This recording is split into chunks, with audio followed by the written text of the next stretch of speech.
Hello दोस्तों, स्वागत है आपका हमारे YouTube चैनल फार्मा ब्रदर्स में, जहां पर हम लेके आते हैं आपके लिए फार्मेसी से रिलेटेड कोई भी अपडेट्स। आपका एकमात्र चैनल जहां पे आपको रिक्रूटमेंट से लेके सिलेबस डिस्कशन से लेके स्टडी प्लान से लेके सारी इन्फॉर्मेशन एक जगह अवेलेबल मिलती है। तो आइए ज़्यादा टाइम ना वेस्ट करते हुए आज हम डिस्कस करेंगे इसके स्टडी प्लान के बारे में और डिस्ट्रीब्यूशन के बारे में कि हमें अगर किसी एग्ज़ाम की तैयारी करनी है। और जैसा कि आप सब जानते हैं कि एम्स ने सिर्फ एक मंथ का ही हमें मोस्टली टाइम दिया है। 12 तारीख को ये फॉर्म अनाउंस हुए थे एंड उसके बाद 25 या 26 हमारा जो रहेगा टेंटेटिव डेट रहने वाली है। तो उसके अकॉर्डिंगली लमसम हमारे पास 40 to 50 डेज थे। अगर मैं आज ये वीडियो पब्लिश कर रहा हूँ तो मतलब अब हमारे पास एक मंथ है। तो हम एक मंथ के हिसाब से आइए एक ब्रेक डाउन करते हैं जल्दी से, ज़्यादा टाइम नहीं वेस्ट करते हैं क्योंकि टाइम हमारे पास वैसे भी कम है। तो आइए, जैसा कि हमने पिछली वीडियो में डिस्कस किया था, हमारे जो मेजर सब्जेक्ट्स रहने वाले हैं एम्स फार्मासिस्ट के एग्जाम में वो रहने वाला है pharmacology, ceutics, ceutical chemistry, hospital and clinical pharmacy and microbio. तो जैसा कि हम सबको पता है 100 क्वेश्चंस रहने वाले हैं। ईच सेक्शन में 20 क्वेश्चंस रहेंगे। जी हाँ, तो 5 हमारे सेक्शन रहने वाले हैं। तो मोस्टली क्या रहेगा कि एक सेक्शन तो हमारा जीके का रहने वाला है, GK, reasoning, English, science, math, जो भी हमारा बेसिक रहता है। 20 क्वेश्चन तो हमारे वो हो गए, एक सेक्शन वो हो गया हमारा। एक सेक्शन हमारा रहने वाला है कोलॉजी का, एक सेक्शन रहने वाला है स्यूटिक्स का। अब काफ़ी बार क्या किया जाता है कि केमिस्ट्री और माइक्रोबायो का एक कंबाइंड सेक्शन बना दिया जाता है, तो ये 4th सेक्शन, और हॉस्पिटल एंड क्लिनिकल फार्मेसी का 5th सेक्शन यहाँ पे कैटेगराइज्ड बिल्कुल सही तरीके से भी नहीं हो सकते हैं। ये हमारी बस एक प्रेडिक्शन है, ऐसा नहीं है कि हम क्लेम कर रहे हैं कि ऐसा ही रहने वाला है। हाँ, एक चीज़ हम क्लेम कर रहे हैं कि एक सेक्शन तो अलग से जनरल नॉलेज और मैथ्स वगैरह का रहेगा ही। अदर देन दैट इसमें ये डिवीज़न रहता है। कोई जो रिक्रूटर होता है वो काफ़ी बार अलग अलग पैटर्न यूज़ करता है। हम प्रीवियस एक्सपीरियंस के बेस पे ही आपको बता रहे हैं। तो आइए डिस्कस कर लेते हैं इसका 4 वीक स्टडी प्लान क्या रहने वाला है। सबसे पहले वीक 1 में हम क्या करेंगे।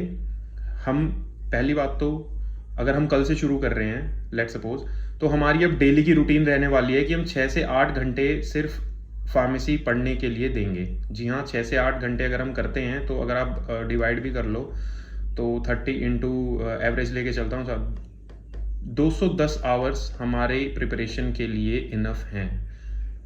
ठीक है, क्योंकि हम पहले आरआरबी का हमने एग्ज़ाम दिया तब भी हम टच में थे, DSSB का हमने एग्ज़ाम दिया तब भी हम टच में थे। तो daily 6 to 8 hours is enough. उसके बाद हमें वीक 1 में क्या करना है, कोलॉजी और फार्मास्यूटिक्स को पिक करना है, क्योंकि ये सबसे ज़्यादा हाईली स्कोरिंग है और सबसे ज़्यादा क्वेश्चंस इसी में से आते हैं। उसके लिए हम बुक्स क्या यूज़ करेंगे, सबको पता है, pharmacology, KD Tripathi, father of pharmacology. मैं नहीं बोल रहा हूँ कि वो फादर ऑफ फार्माकोलॉजी हैं, बट हाँ, ज़्यादातर क्वेश्चंस इसी में से आते हैं। एंड लैचमैन आप यूज़ कर सकते हैं स्यूटिक्स के लिए।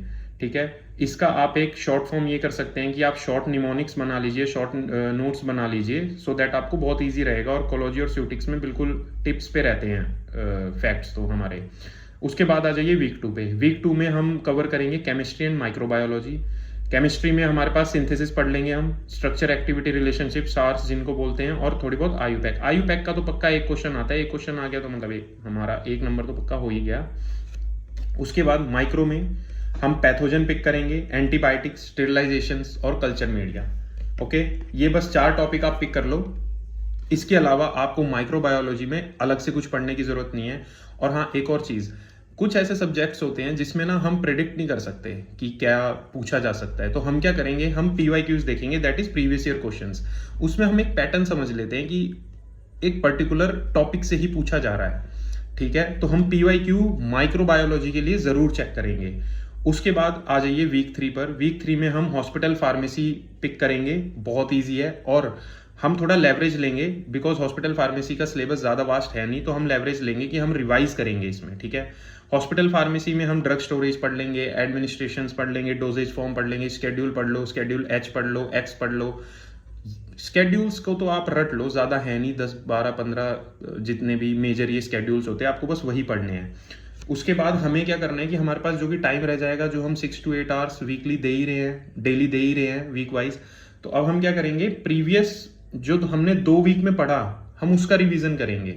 ठीक है, जो हमने नोट्स बनाए, जो हमने निमोनिक्स बनाए, वो हम वीक 3 में कवर करेंगे, सब कुछ इंक्लूड करके। एंड उसके बाद हम डेली मॉक्स भी लगा सकते हैं। डेली मॉक्स हम वीक 3 से लगाना शुरू करेंगे। हमारे पास 10-12-15 दिन अगर होंगे, हम डेली अगर मॉक लगा रहे हैं, तो पहली चीज क्या होगी, हमें हमारी एक्यूरेसी पता लगेगी एंड हमारी स्पीड भी बढ़ेगी, जो कि बहुत ज्यादा इंपॉर्टेंट है, क्योंकि यहाँ पे सेक्शन वाइज चल रहा है। जो भी मैटर होगा वो सेक्शन वाइज चलेगा, तो इसके लिए हमारे कंसेप्ट भी क्लियर होने चाहिए और उसके साथ हमारी स्पीड भी मेंटेन रहनी चाहिए। So please daily mock test आप वीक 3 से शुरू कर सकते हैं। एंड वीक 4 में हम क्या करेंगे, एक पूरा रिवीजन रहेगा, जो भी हमने पढ़ा है 6 से 8 घंटे में आप डिवाइड कर लो कि 3 घंटे में आप डेली रिवीजन करोगे। और एक जनरल एप्टीट्यूड के जितने भी हमारे क्वेश्चंस है, जनरल एप्टीट्यूड में हमारा रीजनिंग हो गया, जैसे जीके हो गया, जीके का स्टैटिक पढ़ लिया, करंट अफेयर्स डेली का देख लो क्या रिसेंट में डेवलपमेंट्स रही हैं जीके की फील्ड में।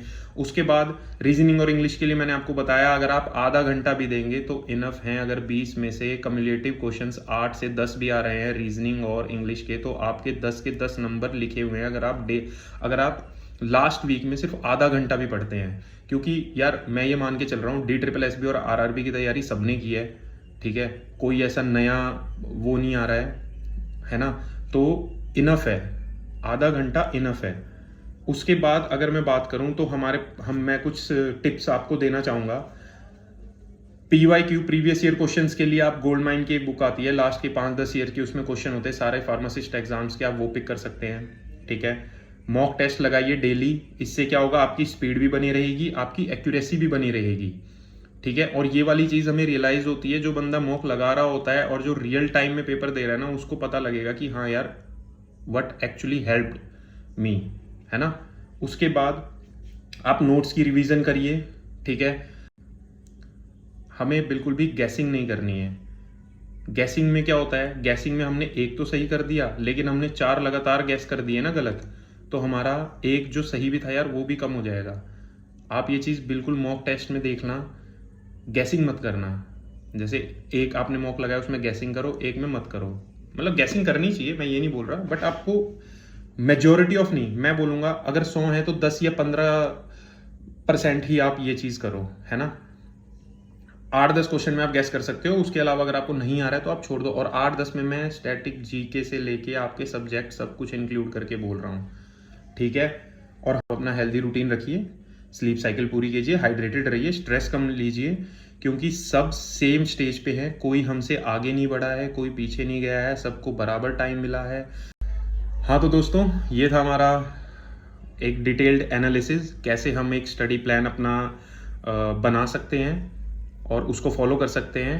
और आप मेरे पे भरोसा कीजिए, अगर हमने इतना भी कर दिया that will be more than enough. ठीक है, सब अपनी तैयारी कर रहे हैं, सब बराबर हैं, कोई आप ये मानिए किसी को एज नहीं मिला है, सबके पास इक्वल नंबर ऑफ डेज है। बस ये बात आती है कि हम उसको कितना अच्छे से करते हैं, कितना कंसिस्टेंट होके करते हैं। ठीक है, ऐसे ही आप जुड़े रहिए हमारे चैनल के साथ for more updates. Thank you.